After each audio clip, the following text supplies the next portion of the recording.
January 22nd, 2020. Day of Prayer for the Legal Protection of Unborn Children. A reading from the first book of Samuel. David spoke to Saul, "Let your majesty not lose courage. I am at your service to go and fight this Philistine." But Saul answered David, "You cannot go up against this Philistine and fight with him, for you are only a youth, while he has been a warrior from his youth." David continued, "The Lord, who delivered me from the claws of the lion and the bear, will also keep me safe from the clutches of this Philistine." Saul answered David, "Go, the Lord will be with you." Then, staff in hand, David selected 5 smooth stones from the wadi and put them in the pocket of his shepherd's bag. With his sling also ready to hand, he approached the Philistine. With his shield-bearer marching before him, the Philistine also advanced closer and closer to David. When he had sized David up and seen that he was youthful and ruddy and handsome in appearance, the Philistine held David in contempt. The Philistine said to David, "Am I a dog that you come against me with a staff?" Then the Philistine cursed David by his gods and said to him, "Come here to me, and I will leave your flesh for the birds of the air and the beasts of the field." David answered him, "You come against me with sword and spear and scimitar, but I come against you in the name of the Lord of hosts, the God of the armies of Israel that you have insulted. Today the Lord shall deliver you into my hand. I will strike you down and cut off your head. This very day I will leave your corpse and the corpses of the Philistine army for the birds of the air and the beasts of the field. Thus the whole land shall learn that Israel has a God. All this multitude, too, shall learn that it is not by sword or spear that the Lord saves. For the battle is the Lord's, and he shall deliver you into our hands."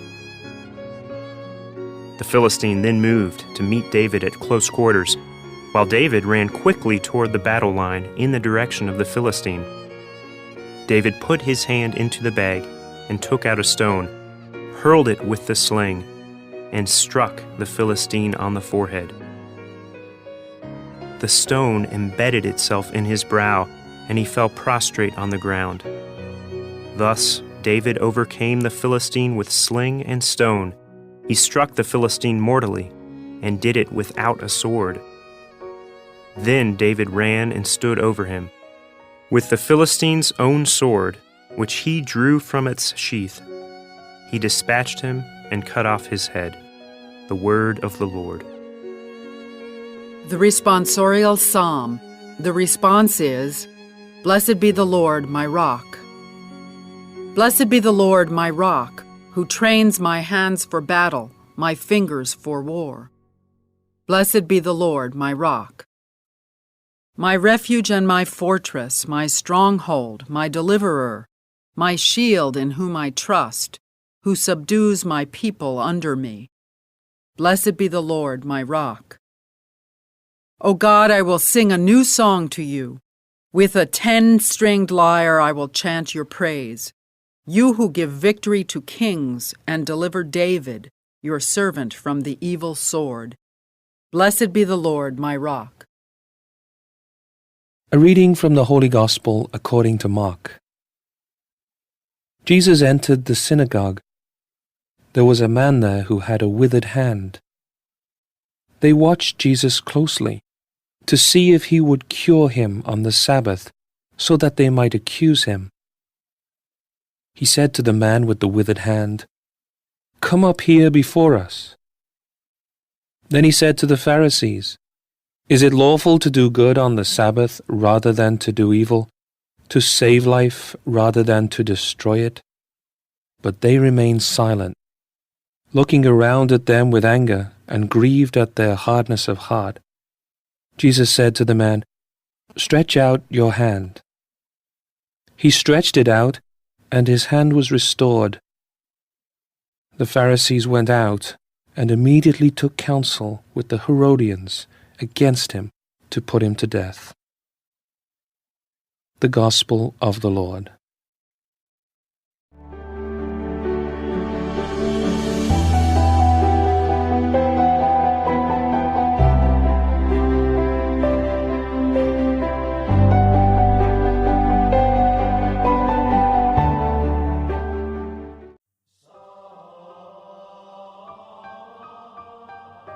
This is Catholic Daily Reflections for Wednesday of the second week in Ordinary Time.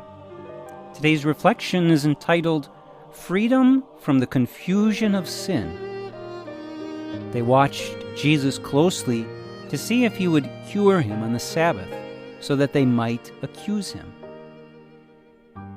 It didn't take long for the Pharisees to allow envy to cloud their thinking about Jesus. The Pharisees wanted all of the attention. They wanted to be looked up to and honored as the authentic teachers of the law. So when Jesus showed up, and many were astounded by the authority with which he taught, the Pharisees immediately began to criticize him. The sad reality we witness in their actions is that they appear to be blind to their own malice.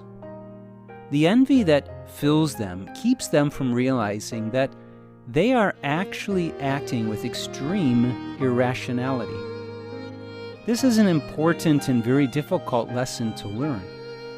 Sin confuses us, especially spiritual sins such as pride, envy, and anger.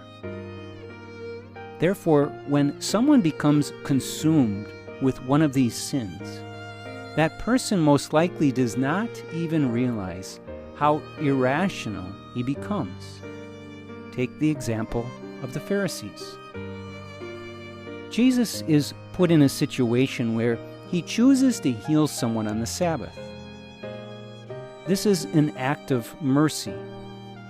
It's done out of love for this man to relieve him of his suffering.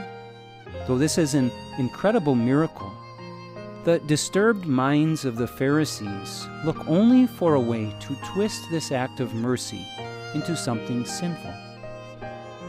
What an appalling scene. Though this may not at first be that inspiring of a thought upon which to reflect, it's necessary to reflect on it. Why? Because we all struggle, to one extent or another, with sins like this. We all struggle with letting envy and anger sneak in and distort the way we relate to others. Then, too often, we justify our actions just as the Pharisees did. Reflect today upon this most unfortunate scene, but reflect upon it with the hope that the poor example of the Pharisees will help you to identify any of the same tendencies in your own heart. Seeing these tendencies they struggle with should help free you from falling into the irrational thinking that comes as a result of sin. Let us pray. Lord Jesus, please do forgive me for all my sins. I am sorry, and I pray that I will be able to see all that clouds my thinking and acting. Free me and help me to love you and others with the pure love I am called to have. Jesus, I trust in you.